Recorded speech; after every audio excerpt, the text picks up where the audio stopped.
The courtroom held its breath. Then came the fist. Not from a criminal, not from a lawyer, from the son of the city's police chief. And it landed squarely on Judge Judy, the face of televised justice, known for her no-nonsense rulings and steel resolve. Gasps, screams, flashbulbs. The punch echoed louder than any verdict she'd ever delivered. In seconds, order collapsed. Chaos erupted. The chief's son stood tall, bloodied knuckles, smug grin, no remorse. But he hadn't just struck a judge. He'd struck the very symbol of law and order. And the city? It was about to burn. Before we dive in, tell me, where are you watching from? Don't forget to smash that subscribe button. The courtroom still trembled. Not from sound, but from shock. Every camera, every breath, every heartbeat seemed to freeze on that image. Judge Judy's blood at the corner of her mouth, and the police chief's son standing before her. Hand clenched, expression carved from defiance. The punch had landed seconds ago, yet its echo lingered, not in the walls but in the faces staring at him. The bailiffs moved first. Two men surged forward, gripping Ryan Mercer by both arms, their voices lost beneath the uproar. Reporters shouted over each other. The gallery erupted in chaos. One of the courtroom photographers stumbled, camera flashing wildly as if trying to capture history from every angle. Judge Judy didn't stand. She didn't flinch. She simply wiped her lip with the back of her hand and stared at him. "Get him out of my courtroom," she said, voice steady, sharp enough to slice through noise. Ryan tried to pull free, his badge chain glinting in the harsh light. "You can't touch me," he barked, eyes darting toward the side door where his father, Chief Robert Mercer, had just burst in. The chief's uniform was immaculate, but his face wasn't. Shock, fear, and fury battled for control behind his eyes. "Let him go," the chief ordered, his command echoing across the room. But the bailiffs hesitated. They looked at Judy, not him. "Chief Mercer," she said quietly, still seated, "step back." Her words weren't loud, but the silence they carried made even the chief obey. For a moment, it wasn't about rank. It was about control, and the realization that he'd just lost it. The camera panned across the room, jurors whispering, reporters murmuring into microphones. One clerk trembling so hard the papers in her hands quivered like leaves. Outside, sirens screamed, backup arriving for a courtroom assault that had already gone viral. Judy finally stood. The motion was slow, deliberate, and chillingly calm. "Mr. Mercer," she said, looking at Ryan, "you may have struck me, but you hit more than a judge today." Ryan's grin twitched. "I don't think anyone's going to believe—" "Oh, you hit this city," she interrupted. "How you hit every person who still believes the law means something." Gasps. A cameraman zoomed in close, the image that would lead every news cycle for weeks. The judge standing bloodied but unbowed. The son of the police chief being dragged away, shouting curses into flashing light. The chief tried to reach him, his hand trembling as officers restrained his own son. "Ryan!" he shouted, the word cracking midair. Judy gathered her notes, placed them neatly on the desk, and turned to the court clerk. "Suspend all remaining hearings," she said. "This session is adjourned indefinitely." The gavel struck once, hard, final. Then she looked at Ryan, just as the door slammed behind him, and said quietly enough that only the nearest microphone caught it. "You just turned this city into a trial." The door closes on Ryan's defiant glare as news crews surge toward the courthouse steps. Outside, the storm is just beginning. The echo of that gavel still haunted the air long after the courtroom emptied.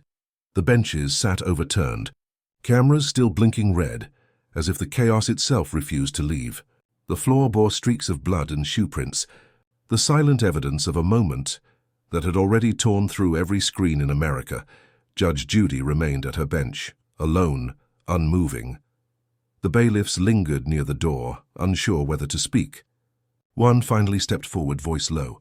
"Ma'am, medical's on their way." She shook her head. "Tell them not to bother." Her tone was steady, but her hand pressed against her lip again, not from pain, but to stop the tremor threatening her composure.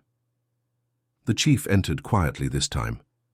No cameras, no entourage. Just a father who'd aged 10 years in one afternoon. His cap hung in his hand, eyes searching hers for some fragment of forgiveness. "Judy," he said softly, the title stripped away. "He didn't mean—" "Do not finish that sentence," she interrupted. Her voice didn't rise. It didn't have to. The walls seemed to close in, amplifying her restraint. "Your son assaulted a sitting judge. You understand what that means?" He swallowed. "He's a kid who made a mistake." He snapped. She looked at him, eyes cold but glistening under the harsh light. "He's a grown man, Robert. A man wearing your badge around his neck. Tell me, was that mistake born or trained?" The silence stretched between them, thick as smoke. Outside the courtroom doors, the sound of reporters echoed like distant thunder. Every outlet was already broadcasting live. "Breaking news. Police chief's son strikes Judge Judy on camera." The words scrolled endlessly across screens, accompanied by her bleeding face frozen mid-frame. In the quiet chamber, she reached for a pen. Her hand trembled only once. "I'm filing charges," she said flatly. Robert stepped forward. "Judy, please. This'll destroy him. The mayor's already calling me. The city doesn't need this circus." She paused, eyes narrowing. "The city made this circus. I'm just refusing to perform in it," he exhaled, defeated. "We've known each other 30 years. You helped me get my badge, remember? Don't let this—" She set the pen down hard enough to crack the silence. "That's exactly why I can't let it slide." He opened his mouth, then stopped. The weight of his own words caught him before they could leave. When she finally stood, her voice softened. Not gentle, but tired. "Robert, I respected you once. Don't ask me to trade justice for memory." He looked at her one last time, then turned to leave. As the heavy door closed, her gavel hand faltered slightly, the first visible sign that she was human after all. The clerk entered quietly with a folder. "Judge, the mayor's office is on line 1, she whispered. Judy didn't look up. "Let it ring." The phone rang again, louder this time. The third ring echoed through the empty courtroom, and the fourth cut off abruptly as a message arrived on the chief's phone down the hall. From mayor's office. Message: "Handle this quietly. The city cannot afford a trial." In the dim light of her chamber, Judy stared at the silent phone, realizing justice was already being negotiated without her. The sun rose on a city divided. Outside the courthouse, protesters filled the steps, half demanding Ryan Mercer's arrest, half waving signs reading, "No one touches the chief's family." The air buzzed with anger, confusion, and the hollow click of 1,000 camera shutters. Every news network looped the same 10 seconds. The punch, the gasp, the stillness that followed. Commentators spoke over each other, dissecting her expression, his smirk, the chief's reaction. For overnight, one courtroom assault had become a national trial of morality.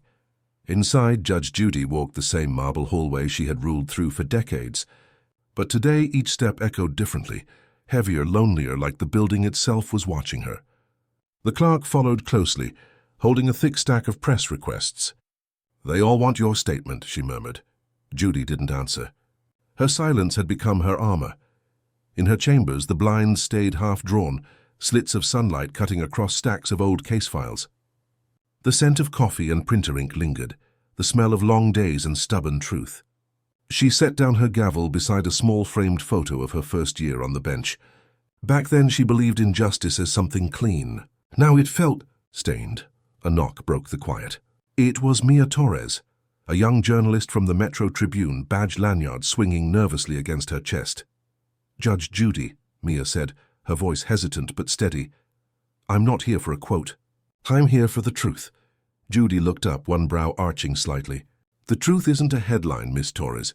It's a cost." "I know," Mia replied. "But people think this case is just about a punch." "It's not, is it?" The judge studied her. This reporter barely out of college, eyes too earnest for a city this cruel. "Be careful what you ask for.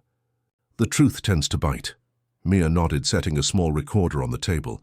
"Then let it bite." Across town, the chief stood before a wall of microphones. Cameras blinded him, questions flying like bullets. "Did your son assault Judge Judy? Did you order the investigation paused? Is this justice or favoritism?" His hands gripped the podium tighter. "No one is above the law," he said, the same line he'd rehearsed since dawn. But the quiver in his voice betrayed the man behind the badge. By afternoon, social media had crowned villains and victims alike. Ja justice for Judy trended beside Ewing's stand with Ryan. Even other judges released statements, some praising her courage, others calling for restraint. The courthouse had become a battlefield of reputation. Mia sat alone in her newsroom that evening, replaying the courtroom footage frame by frame. In one corner, just behind Ryan's outstretched arm, she noticed something most had missed: a uniformed officer reaching for a camera, then pulling it down just before the punch connected. She froze the frame, zoomed in and whispered, "Why hide that?" Her editor leaned over. "Find out who that cop was." The next morning, Mia receives an anonymous message, a video file labeled, "Mercer case deleted footage don't move." The courthouse buzzed like a hive about to collapse. It was the emergency pre-hearing, the one ordered by the mayor's office to restore public confidence. Instead, it felt like a televised execution. Every bench was filled, every camera pointed at the woman who had become the face of judicial defiance. Judge Judy entered without announcement. The crowd rose instinctively, their whispers slicing the air. She sat, composed as marble, her lips still faintly bruised. Across from her, Ryan Mercer leaned back at the defense table, dressed in a tailored suit that couldn't disguise the arrogance in his eyes. His lawyer, a high-profile attorney from the Capitol, adjusted his cufflinks and smiled at the cameras. "Your Honor," he began smoothly, "my client regrets the incident, but we believe the situation has been gravely misunderstood. The so-called assault was an emotional overreaction, provoked by personal bias." A few in the audience gasped. Judy's expression didn't change. "Proceed," she said, her tone colder than glass. Ryan's lawyer pressed on, milking each syllable for sympathy. "My client has served this community, has risked his safety as an officer." The gallery murmured, flashes firing like lightning. Then, from the back of the courtroom, a new voice cut through. "Your Honor, permission to submit supplementary evidence." Heads turned. It was Mia Torres holding a USB drive high in her trembling hand. The bailiff intercepted her, but Judy raised a finger. "Approach," she ordered. Mia stepped forward. "This is the deleted security footage from the precinct archive. The same night referenced in your docket as witness interference, dismissed." The defense objected instantly. "Irrelevant. Unverified material." Judy silenced him with one look. "We'll see about that." The bailiff plugged in the drive. The monitors flickered, the room dimmed, and the screen filled with grainy footage, time-stamped 2 years earlier. The image showed a young man in uniform, Ryan Mercer, standing over a frightened civilian in an interrogation room. His voice distorted but clear. "Say it the way I told you, or I'll make sure you regret breathing." The crowd erupted. The reporters' pens froze mid-air. On screen, another figure appeared, a blurred silhouette near the doorway. The audio crackled. "Ryan," a voice said, "enough. We'll handle this quietly." The camera panned, just enough for the badge number to flash, the same badge that belonged to Chief Robert Mercer. A collective gasp swallowed the room. The chief, seated in the second row, went pale. Judy's eyes narrowed. "Pause the video." The frozen frame showed the chief's hand gripping Ryan's shoulder, a father stopping a son, or covering for one. Judy's voice came low, calm, surgical. "Miss Torres, where did this footage come from?" Mia swallowed hard. "From a precinct archive labeled internal training. Someone tried to bury it." The defense lawyer shouted, "This is defamation." Judy ignored him. She stared at Ryan, whose smirk had finally faltered. His jaw clenched, throat tight. The cameras zoomed in, catching the first flicker of doubt in his eyes.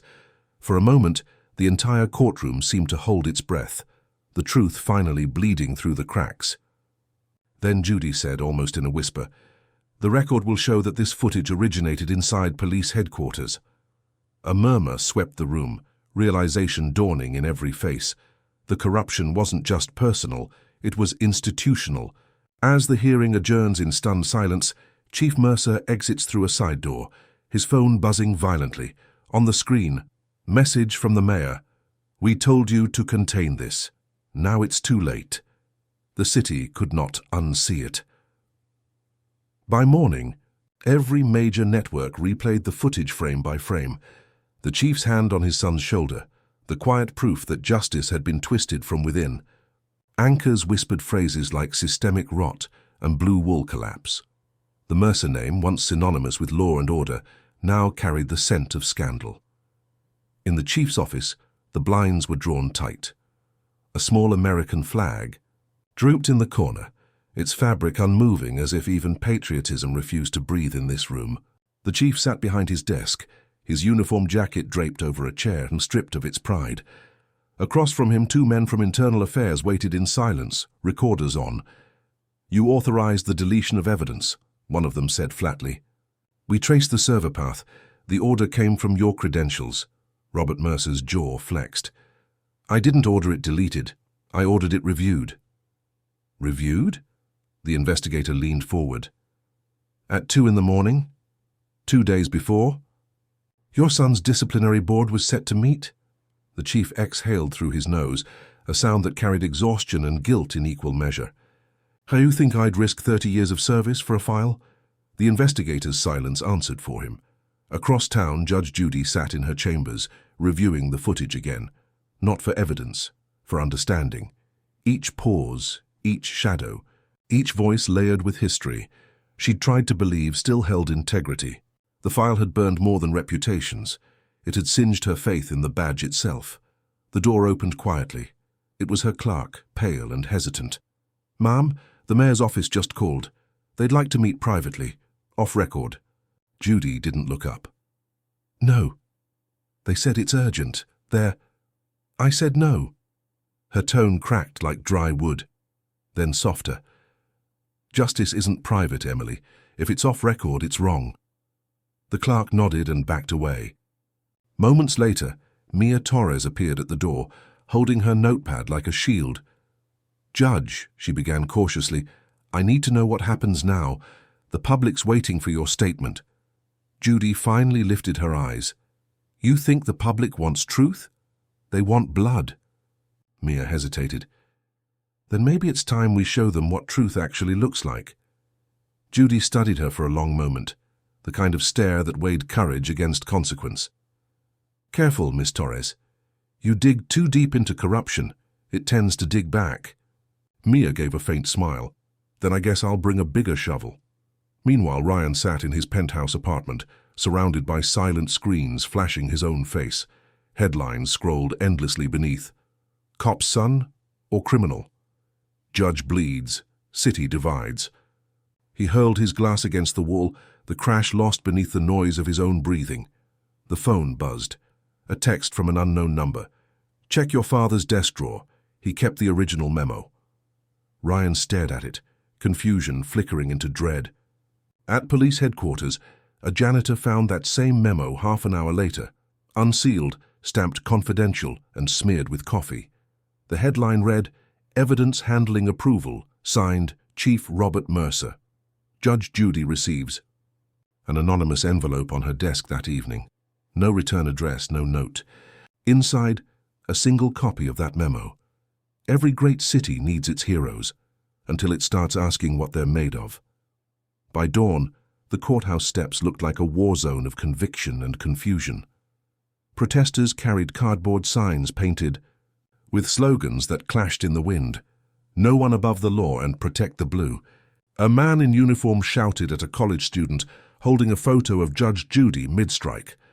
Both their voices drowned under the howl of news drones circling overhead. Inside, the air was no calmer. Reporters lined the corridor, microphones like bayonets. Every door had become a checkpoint. In her chambers, Judge Judy sat under the harsh fluorescent glow that flattened even honesty. The leaked memo lay open before her, the chief's signature clear, his guilt undeniable. Her hands rested on the paper, as though feeling the pulse of a dying system. The door opened without a knock. Chief Robert Mercer stepped in, no uniform, no authority, just a man carrying the wreckage of his legacy. His badge hung from his pocket, the chain twisted. "Close the door," she said quietly. He did. Ti-Ting stared at each other across the distance that used to be friendship. "You think I don't hate this?" he said, voice breaking through restraint. "You think I wanted my son to end up—" "You made him what he is," Judy cut in.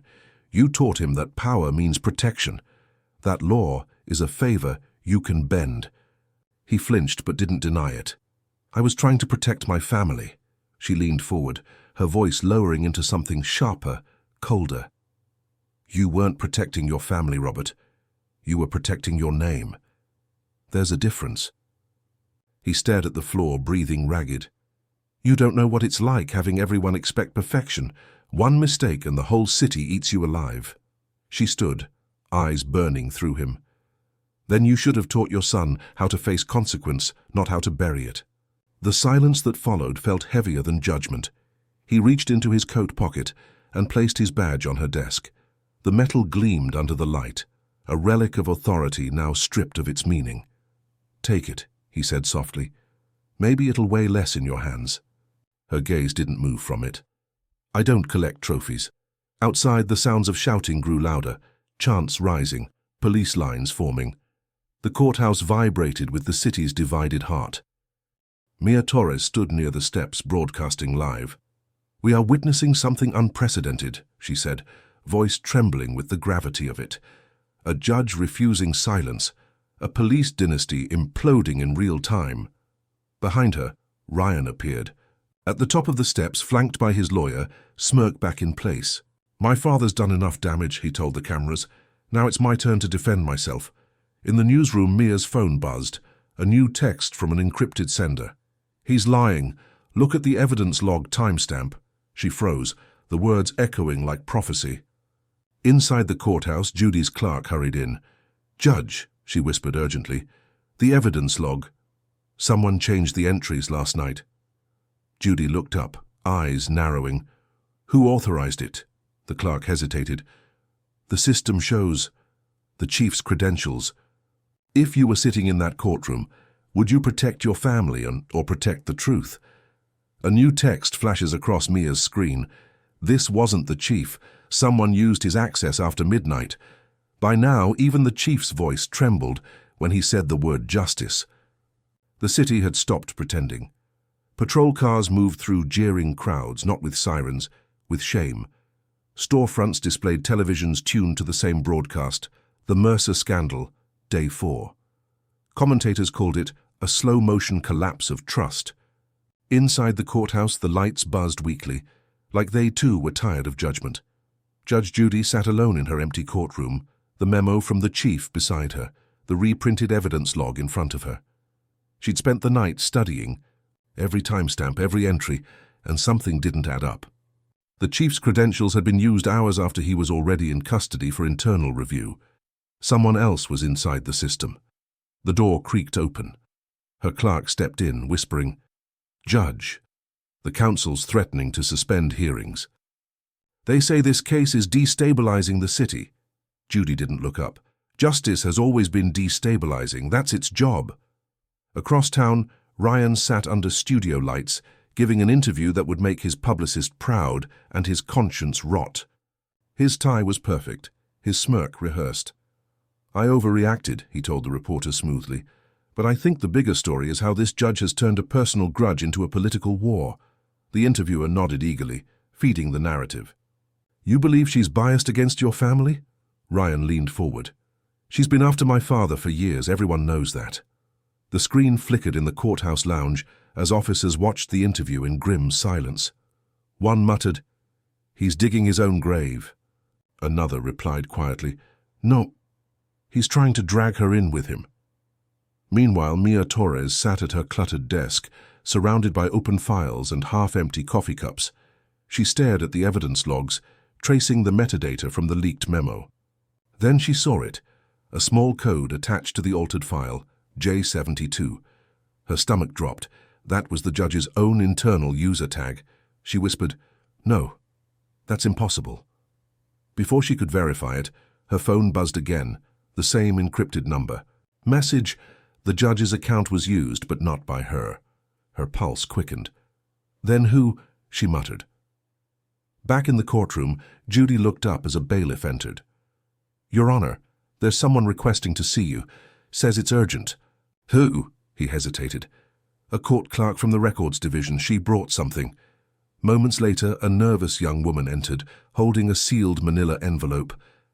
Ma'am, she whispered, eyes darting toward the hallway cameras, I think this belongs to you. Judy took the envelope, fingers brushing the edges of secrecy. Who gave this to you? She didn't give her name. Just said, Tell the judge the system isn't hacked.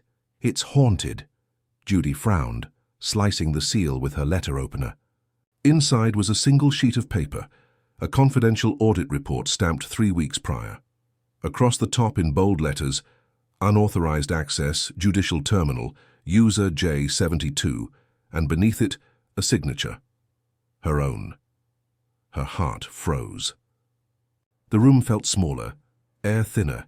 Outside, chants grew louder. The crowd had changed tone. They weren't just demanding arrest, they were demanding her resignation. The gavel on her desk vibrated as the ground outside shook with voices. Judy's clerk rushes in, pale. "Judge, it's not just the crowd. The council called an emergency hearing. They're investigating you." The courtroom lights blazed brighter than ever, not to illuminate justice, but to expose it. Reporters packed the gallery shoulder to shoulder, murmuring like an audience waiting for blood.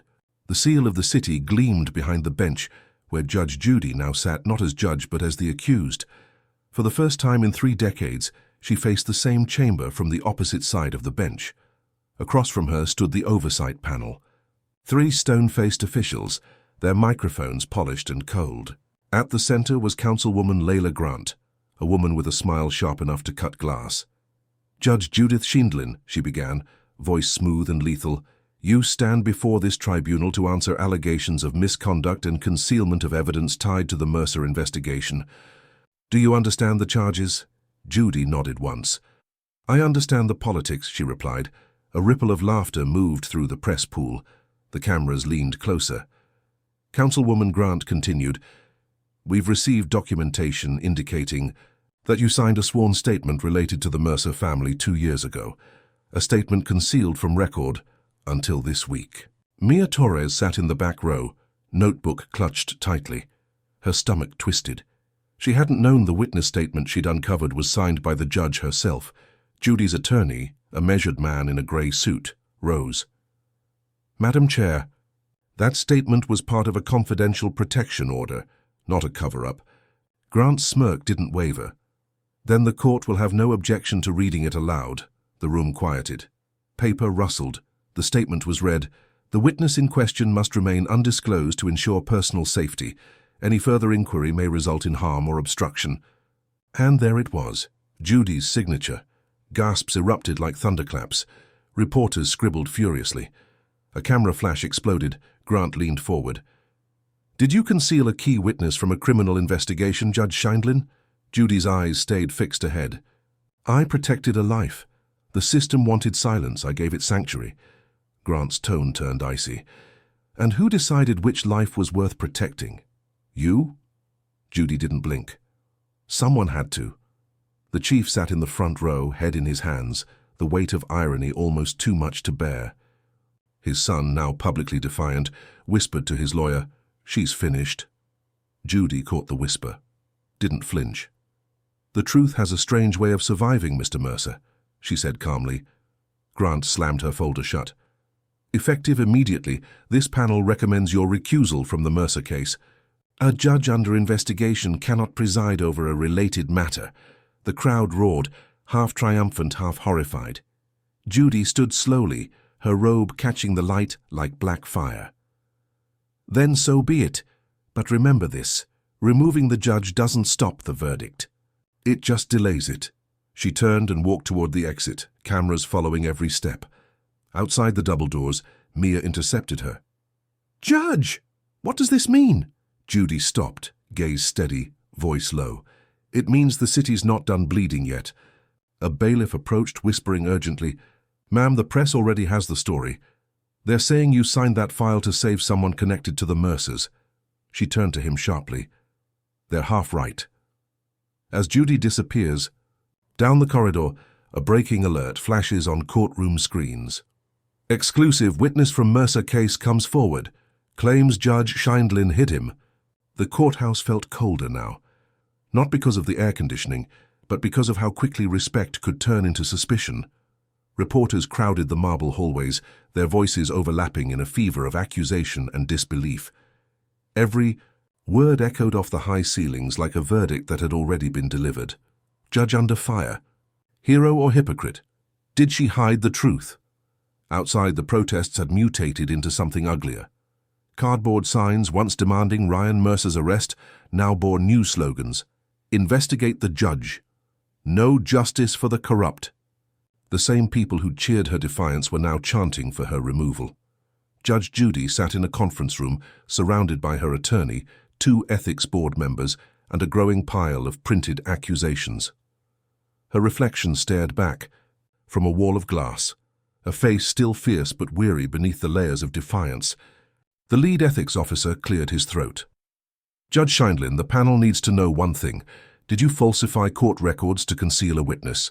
Her hands folded neatly. No. Did you sign a statement that effectively hid a key testimony from law enforcement? Yes. Then how is that not obstruction? Her voice didn't waver. Because the law didn't protect him, I did. A tense silence followed. Even her own lawyer exhaled too sharply, as though the words themselves were dangerous.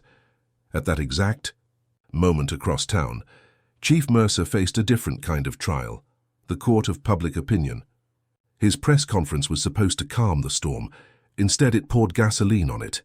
My family has served this city for generations, he said, standing at a podium lined with microphones. But if Judge Scheindlin believes protecting a liar makes her righteous, she's mistaken. Gasps rippled through the crowd. The chief's hands shook slightly, his polished composure beginning to fracture. She isn't a hero, he continued. She's playing politics with people's lives.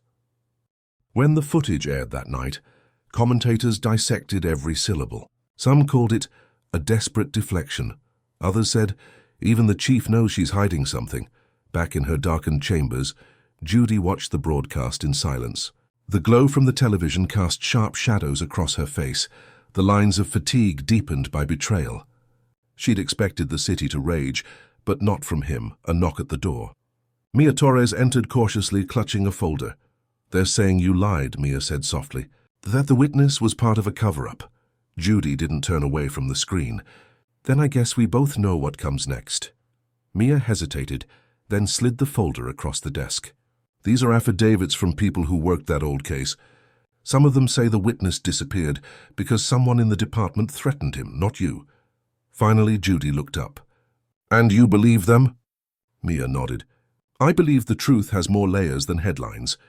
For the first time all day, Judy's expression softened, not with gratitude, but with the ache of someone realizing how much faith costs. Outside, thunder rolled faintly in the distance, the sound of a storm still gathering.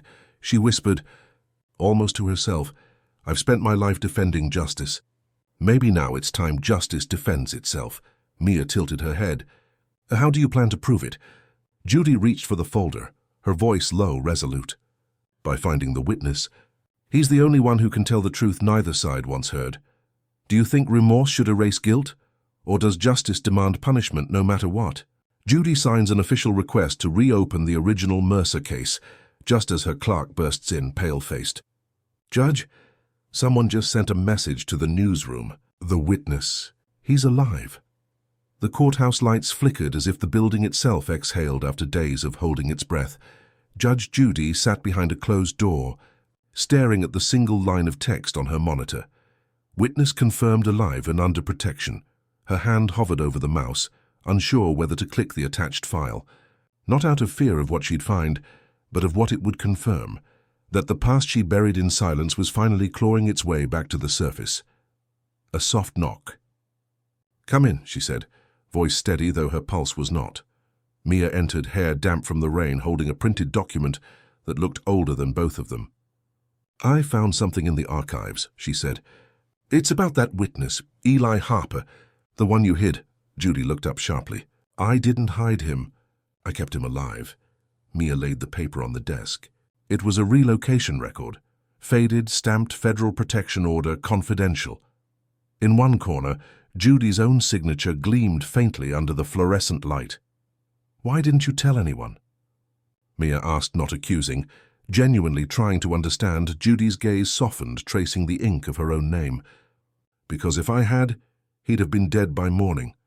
Eli witnessed something inside the precinct, something that would have ended the chief's career years ago. He was a kid, scared. I gave him a new name and sent him out of state. Mia's breath caught. You went around the system? The system was the problem. Judy said quietly. When I realized internal affairs was compromised, I used my own authority. It wasn't legal, but it was right. For a moment, neither spoke. The hum of rain against the window filled the space between right and wrong. Do you still think it was right? Mia asked finally. Judy hesitated. I think it's the only reason a young man still has a heartbeat. Across town, Ryan Mercer was pacing his father's den, phone pressed to his ear. She's lying, he hissed. That witness doesn't exist. On the other end, his lawyer spoke softly. He exists, Ryan, and if he testifies, you're finished. Ryan's reflection glared back at him from the dark window, the face of a man who'd never been told no. Then we make sure he doesn't. Meanwhile, Judy met privately with her attorney in the dim courthouse lounge. They'll reopen the old file, he warned. If Harper testifies, your protection order becomes evidence of obstruction. I know, she said, but it's time the truth stops hiding behind procedure. Mia stood by the door, watching as the judge, the woman she'd once seen as untouchable, now seemed almost fragile in her conviction. Judy turned toward her, tone softened by something rare.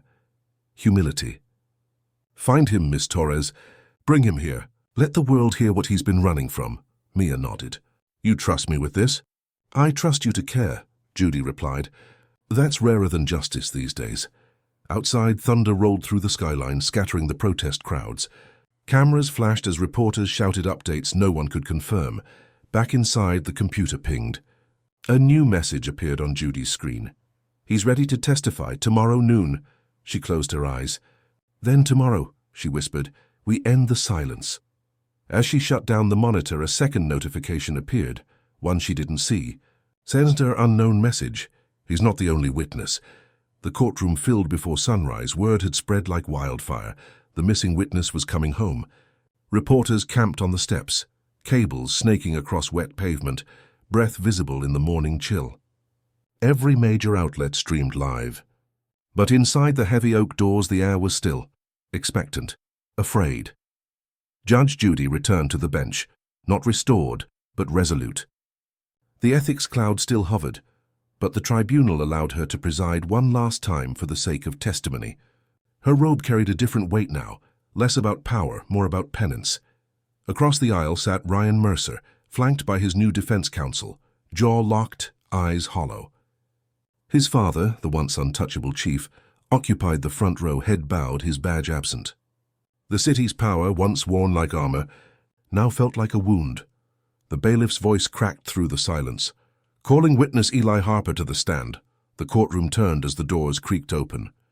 A man stepped through, late 20s, nervous but determined. The scar on his cheek glistened under the lights. His eyes carried years of hiding. Mia Torres watched from the back row, heart hammering. This was the man who'd changed everything without ever being seen. Eli took the oath, voice trembling slightly. I do. Judy leaned forward. Mr. Harper, please tell the court what happened the night of April 16th, 2 years ago. Eli's throat tightened. I was at the precinct. I'd seen Officer Ryan Mercer assault a civilian during an interrogation. When I tried to report it, he cornered me. His voice faltered. Said he'd ruin me. Said his father would make sure I disappeared. Gasps rippled through the gallery. Ryan slammed his hand on the table. Lies! Sit down, Mr. Mercer, Judy ordered, voice sharp enough to cut through the chaos. Eli continued, voice gaining strength. I went to internal affairs. Hours later, 2 officers showed up at my apartment. They told me to drop the complaint. I ran. Judge Shaindlin found me. She didn't cover it up. She saved me. Judy's hands gripped the bench tighter, her composure fighting tears. The chief finally looked up. Eli, he said hoarsely, I didn't know. I swear Eli's gaze met his, eyes fierce. You knew. You just didn't care who got hurt, as long as your son looked clean. The silence that followed wasn't just quiet. It was mourning. Judy's voice softened. Mr. Harper, can you identify who instructed those officers to silence you? Eli hesitated. Then he reached into his pocket and unfolded a faded note, typed official, with a signature block at the bottom. He handed it to the bailiff, who brought it to the bench. The courtroom held its breath as Judy read the signature aloud. Approved by Chief Robert Mercer. A cry escaped from the front row. the chief's wife burying her face in her hands. Ryan turned to his father, eyes wild. "Who told me you fixed it?" The chief's voice broke. "I fixed what I broke, son. I didn't know it would break you too, and then the final blow." Eli's voice cracked through the stunned silence. "There's more. I recorded everything that night. The threats, the conversation between them. You'll hear it yourself." He nodded to the bailiff, who pressed play. A grainy recording filled the room. Ryan's voice younger, colder. "Say nothing, Eli. My dad said the system bends for us." The words echoed like a funeral bell, every syllable pounding through marble and bone. Ryan's jaw fell open. The chief closed his eyes. Judge Judy whispered almost to herself. And there it is, the truth neither of them were ready for.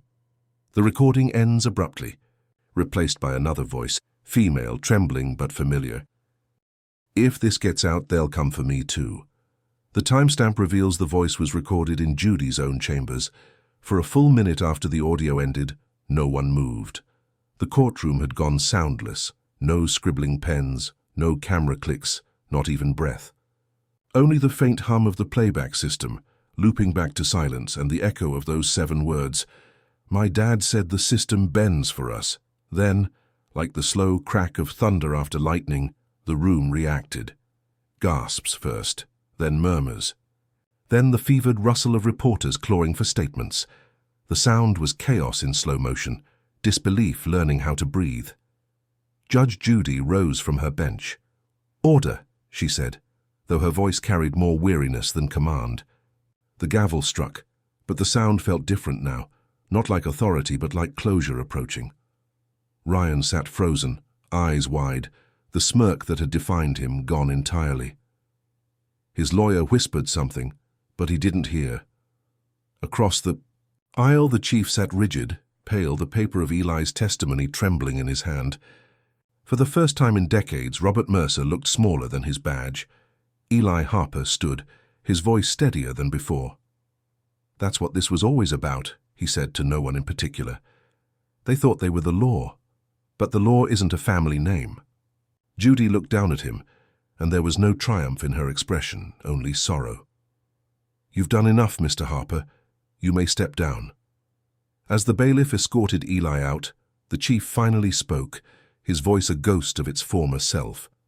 "Judge," he said quietly, "please don't make this worse than it already is."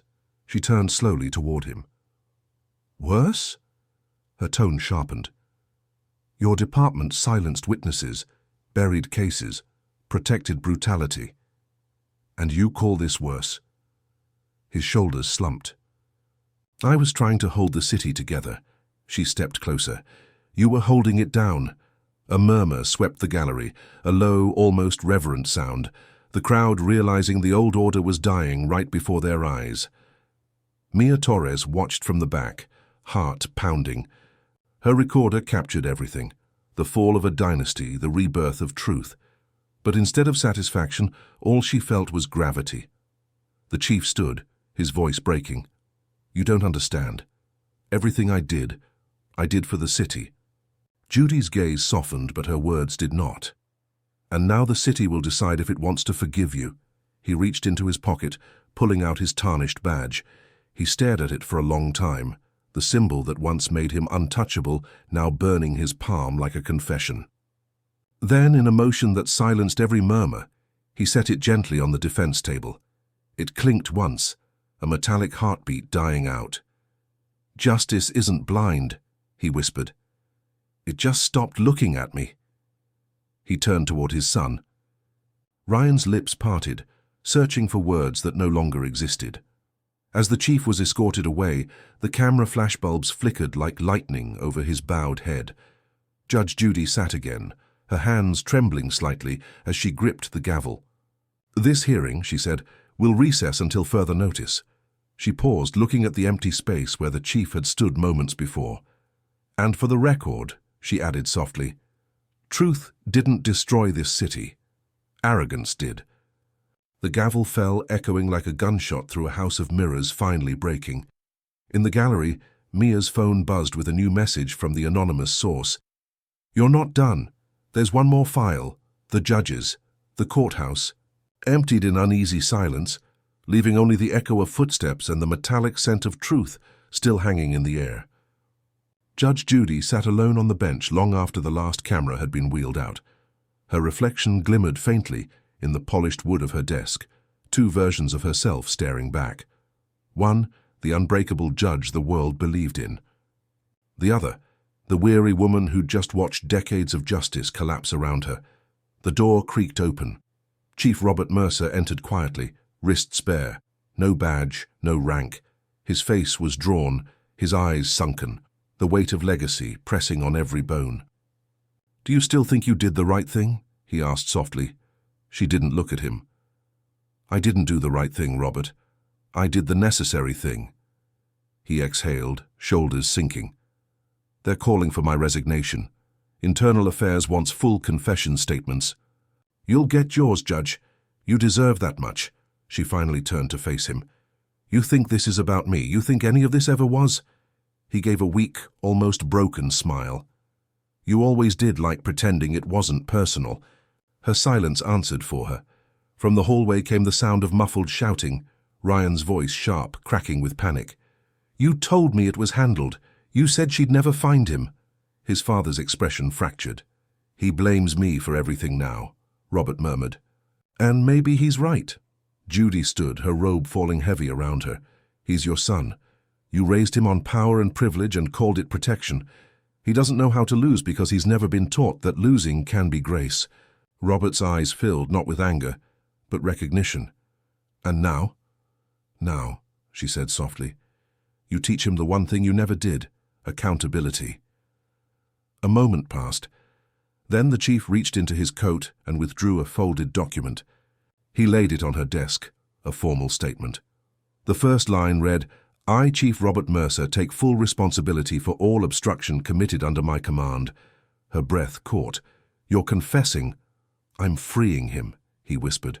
"Not from justice, from me." He turned toward the door but stopped, looking back just once. "You were right about one thing, Judy. Truth doesn't destroy cities. It rebuilds them.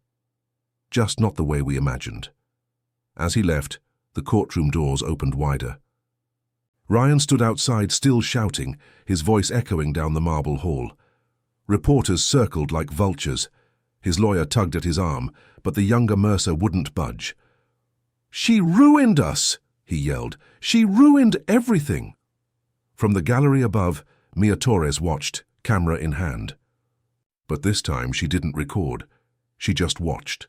The fall of a dynasty, the breaking of a cycle that had ruled too long. Later that night, her article went live. The headline was simple: "The Fall of Power, when silence became the city's greatest crime." By morning, the chief's confession had gone viral. His resignation was accepted.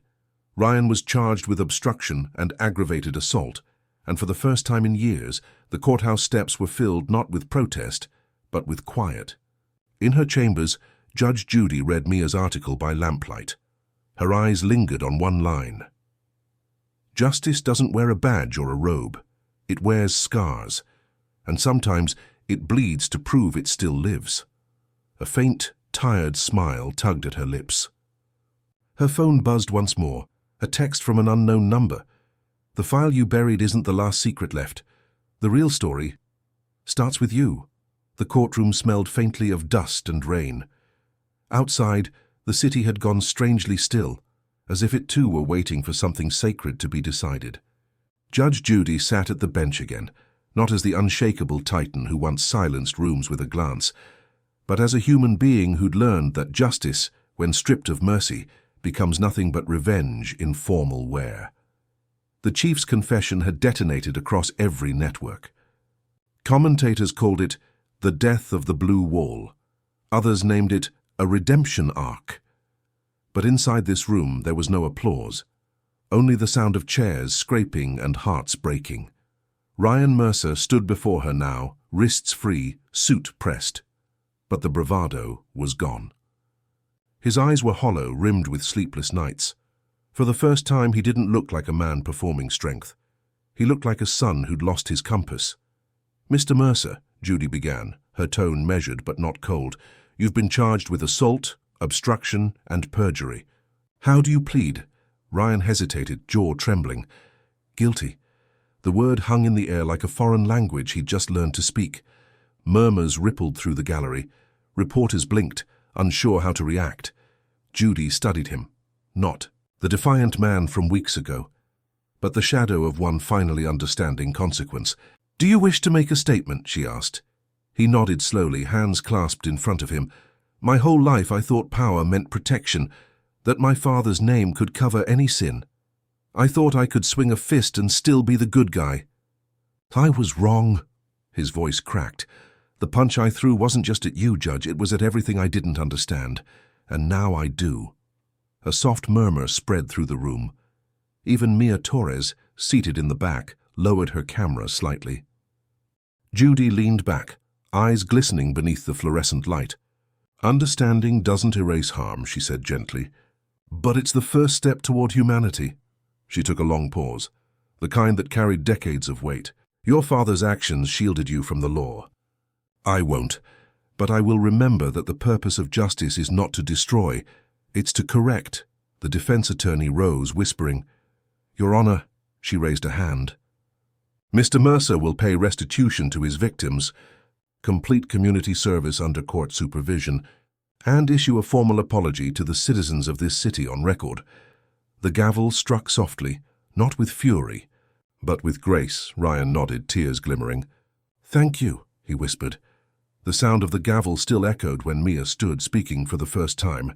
Judge, after everything that's happened, do you still believe justice works? Judy turned toward her, the faintest smile touching her lips. Only when people stop expecting it to be painless. Outside, the clouds broke. Sunlight spilled across the courthouse steps, painting gold over the worn stone. A quiet benediction after weeks of chaos. Before you hear the verdict, ask yourself, can anyone truly change, or do people just get better at hiding who they are? As the courtroom emptied, a courier entered, placing a sealed envelope on Judy's desk. No sender, just a note. Final record, confidential. To be opened alone. Her fingers hovered over the seal, knowing the truth inside might be the last one left. The courtroom was empty now. No cameras. No murmuring crowd. Just rain tapping softly against the tall windows, like the city itself exhaling after weeks of holding its breath. Judge Judy sat alone at her bench, the sealed envelope before her. Its paper was crisp, untouched, a final secret in a story that had already torn so many open. The golden light from a desk lamp pooled across the oak, turning the white seal into something sacred, or maybe dangerous.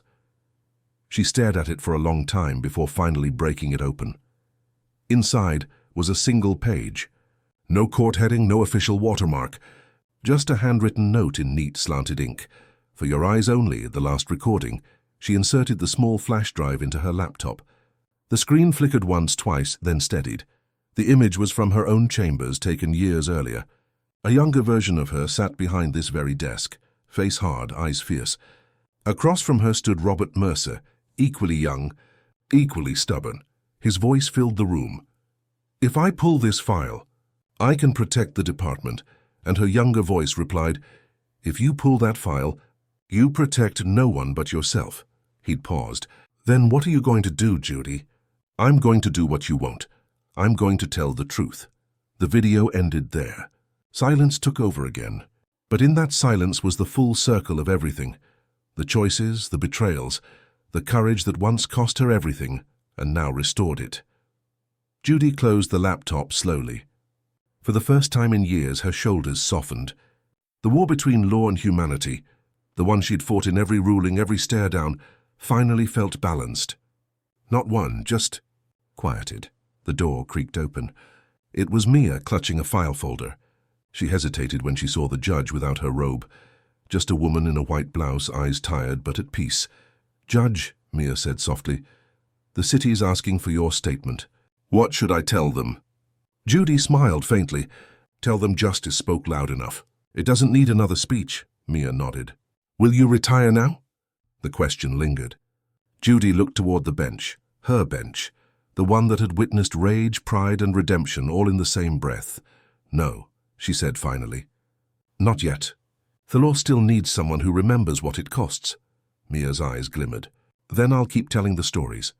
"Good," Judy said. "Just make sure they're worth listening to."